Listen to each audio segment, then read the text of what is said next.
Hello students, कैसे हैं आप सब लोग। लास्ट लेक्चर में अपन ने डिस्कस किया था माइनर से रिलेटेड कुछ रूल्स कि अगर एक माइनर एग्रीमेंट बना ले तो उससे रिलेटेड लॉज क्या हैं। आज का जो अपना टॉपिक है वो है फ्री कंसेंट, स्वतंत्र सहमति।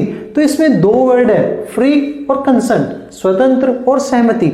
तो फ्री कंसेंट से पहले जो अपन को मीनिंग लेना होगा वो किसका लेना पड़ेगा, कंसेंट का, सहमति का। कि सहमति का मतलब क्या है, तो कंसेंट का मतलब है both the parties agreed upon same thing in the same sense. जब अनुबंध के दोनों पक्षकार एक ही बात पे, एक ही अर्थ में सहमत हो तो उसे हम क्या कहेंगे, कंसेंट कहेंगे। फॉर एग्जाम्पल, मैंने किसी के साथ एग्रीमेंट किया कि मैं उसे अपनी गाड़ी 10,000 रुपए में बेचूंगा। भाई क्या तू खरीदेगा। सामने वाले बंदे को क्या लगा, मेरे पास दो गाड़ी है, एक तो मारुति 800 है और एक मान लो कोई क्रेटा गाड़ी है। तो सामने वाले को लगा, बेच तो मैं गाड़ी रहा हूं, लेकिन सामने वाले को लगा कि मैं क्रेटा के लिए उसे प्रपोजल दे रहा हूं और मैं क्या सोच रहा था कि मैं उसे क्या बेच दूंगा, मारुति 800। तो क्या हम दोनों एक ही चीज पे, एक ही थिंग पे एग्री कर रहे हैं? नहीं, तो ये कंसेंट नहीं हो सकती। तो सहमति का मतलब सिर्फ हाँ करना नहीं, बल्कि उसी वे में, उसी कंसर्न में जिसमें मैं कहने चाह रहा हूं, अगर उसी में सामने वाला उसको समझता है तो वो क्या होगी, consent means both the parties agreed upon same thing in the same sense. मैं जो समझाना चाह रहा हूं अगर उसी वे पे आप समझ रहे हो तो इट मीन्स वो आपकी क्या है, कंसेंट है। अब बात करते हैं फ्री कंसेंट के। सहमति तो होनी चाहिए, लेकिन साथ में कैसी होनी चाहिए, फ्री होनी चाहिए। अब फ्री का मतलब क्या है भाई, सहमति का मतलब नॉर्मली देखा जाए तो हाँ। अब हाँ आपकी कैसी होनी चाहिए, फ्री होनी चाहिए। आपके ऊपर कोई प्रेशर नहीं होना चाहिए। जैसे मैंने मार पीट के आपके सर पे गन रख के आपसे साइन करवा लिए और कोई कॉन्ट्रैक्ट बनवा लिया, तो क्या आपकी कंसेंट फ्री है? आपकी कंसेंट फ्री नहीं, आप एक प्रेशर था।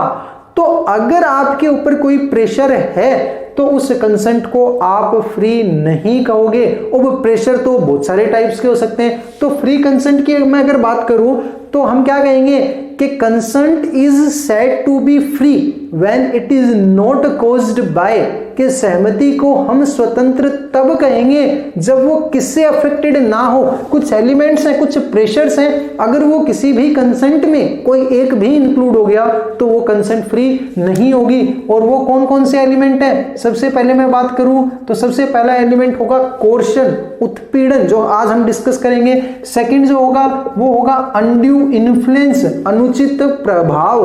तीसरा जो आएगा वो आएगा मिस रिप्रेजेंटेशन।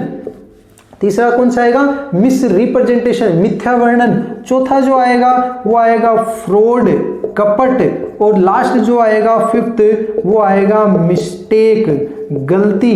तो ये वो चीजें हैं, ये वो प्रेशर्स के टाइप हैं कि इनमें से अगर एक भी मिल गया तो वो कंसेंट फ्री नहीं होंगी। और सबसे पहला जो इसका एलिमेंट है, सबसे पहला जो फैक्टर है वो क्या है, कोर्शन, जो कि आज हम डिस्कस करने वाले हैं। तो कोर्शन का मतलब क्या है, उत्पीड़न का मतलब, देखो हिंदी वर्ड से समझ में आ रहा है। कोर्शन का मतलब क्या है, कोर्शन इंक्लूड फिजिकल प्रेशर। सबसे पहले ध्यान देना, क्या कोर्शन किसको इंक्लूड करता है, फिजिकल प्रेशर को। कि अगर किसी के ऊपर क्या बनाया जाए, फिजिकल प्रेशर बनाया जाए तो वो क्या है, कोर्शन है। या मैं सीधे सीधे कहूं कि कोर्शन या उत्पीड़न क्या है, अगर आपने किसी के सर पे गन रखी और ये कहा कि इस कॉन्ट्रैक्ट को साइन कर, तो मरता क्या ना करता उसे साइन करना पड़ेगा। तो क्या उसकी कंसेंट फ्री थी? नहीं, उसके ऊपर एक प्रेशर था, उसके ऊपर एक फिजिकल प्रेशर बनाया था आपने, तो इसे हम क्या कहेंगे, कोर्शन कहेंगे। तो कोर्शन की अगर डेफिनेशन की या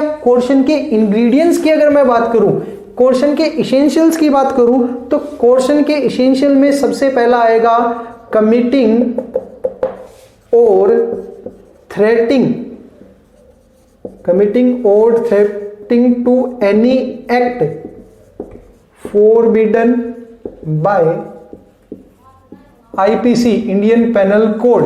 सबसे पहला क्या, आप कमिट करते हो या आप थ्रेट धमकी देते हो किसी भी एक्ट को करने की, किसी भी ऐसे काम को करने की जो कि क्या हो, forbidden by IPC Indian penal code के अकॉर्डिंग क्या हो, वो निषेध हो। जैसे मैंने किसी को मारने पीटने की धमकी देके, मैंने किसी के सर पे गन रख के अगर उससे एग्रीमेंट साइन करवा लिया तो क्या उसकी कंसेंट फ्री थी? उसकी कंसेंट फ्री नहीं थी। तो सबसे पहली बात, अगर आप कोई ऐसा एक्ट करते हो या एक्ट करने की थ्रेट धमकी देते हो जो इंडियन पेनल कोड के अकॉर्डिंग क्या है, रेस्ट्रिक्टेड है, निषेध है या इलीगल है, तो वहां पे उसकी कंसेंट फ्री नहीं होगी।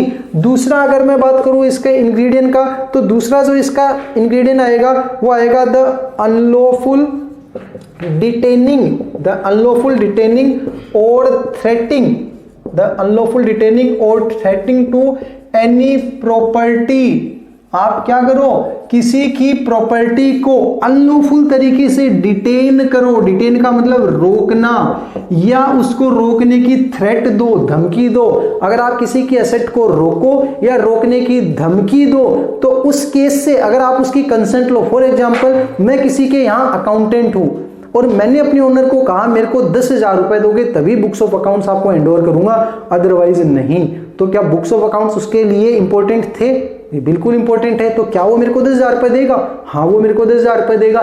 लेकिन उसने जो 10,000 रुपए दिए, क्या उसकी कंसेंट फ्री थी, उसकी सहमति फ्री थी? नहीं, क्योंकि मैंने उसकी प्रॉपर्टी को डिटेन करने की उसको क्या दी थी, थ्रेट दी थी। तो अगर आप किसी की प्रॉपर्टी को डिटेन करने की थ्रेट दो या डिटेन ही करो अनलॉफुल तरीके से, तो वहां भी क्या होगा, कोर्सन। और तीसरी मैं अगर बात करूं, सुसाइड कमिट करने की थ्रेट देना, ये भी किसमें इंक्लूड होगा, हमेशा उत्पीड़न में, कि हस्बैंड ने अपनी वाइफ को ये कहा अपने सर पे गन रख के कि जल्दी से सारी प्रॉपर्टी मेरे नाम कर, अदरवाइज मैं क्या कर लूंगा, सुसाइड कर लूंगा, और वाइफ ने हाँ कर दी, तो क्या उसकी कंसेंट फ्री होगी? उसकी कंसेंट फ्री नहीं होगी। उसमें क्या इंक्लूड होगा, कोर्शन, उत्पीड़न। तो सीधी सी बात है, कोर्शन का मतलब क्या, अगर आप किसी की कंसेंट लेते हो, कैसे, उसके ऊपर कोई फिजिकल प्रेशर बना के, या किसी की असेट को रोकना या रोकने की धमकी देना, किसी को मारना या मारने की धमकी देना, या सुसाइड कमिट करने की थ्रेट या धमकी देना, ये सारे किस में आएंगे,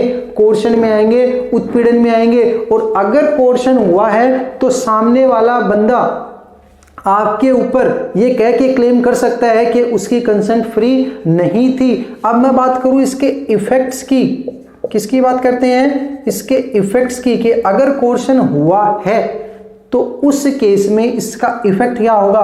तो कोर्शन का इफेक्ट होगा, कॉन्ट्रैक्ट्स बिकम वॉइडेबल, कि ये कॉन्ट्रैक्ट कैसा हो जाएगा, वॉइडेबल, व्यर्थ नहीं हो जाएगा। वॉइडेबल मींस जिसके साथ कोर्शन हुआ है वो कोर्ट में जाके कहेगा कि मेरी कंसेंट फ्री नहीं थी और उसके फेवर में डिसीजन जाएगा। इट मींस एक पार्टी की डिजायर पे जो क्या हो, इन्फोर्सेबल हो, उसे हम क्या बोलते हैं, वॉइडेबल। तो किसकी डिजायर पे वॉइडेबल होगा, एग्रीव्ड पार्टी, पीड़ित पक्षकार के ऊपर। तो जिसके साथ कोर्शन हुआ है उसकी डिजायर पे कॉन्ट्रैक्ट कैसा हो जाएगा, वॉइडेबल हो जाएगा, और उसे वो गुड्स रिटर्न करवा दी जाएगी। तो ये क्या था, कोर्शन था। एक बात और ध्यान रखना, कोर्शन कहां पे हुआ है ये मैटर नहीं रखता। भले ही कोर्शन उस जगह, उस प्लेस पे हुआ है जहां पे आईपीसी के सेक्शंस इंपोज नहीं होते, फिर भी वो किसकी कैटेगरी में आएगा, कोर्शन की कैटेगरी में आएगा। और अगर कोर्शन होगा तो उस केस में कॉन्ट्रैक्ट कैसा हो जाएगा, कॉन्ट्रैक्ट बिकम्स वॉइडेबल। तो ये था अपना कोर्शन। आई होप आप सब लोगों को समझ में आया होगा। अगर आपके कोई डाउट्स है तो आप कमेंट बॉक्स में डाल सकते हैं, और अगर वीडियो पसंद आया हो तो लाइक और सब्सक्राइब कीजिएगा। Thank you.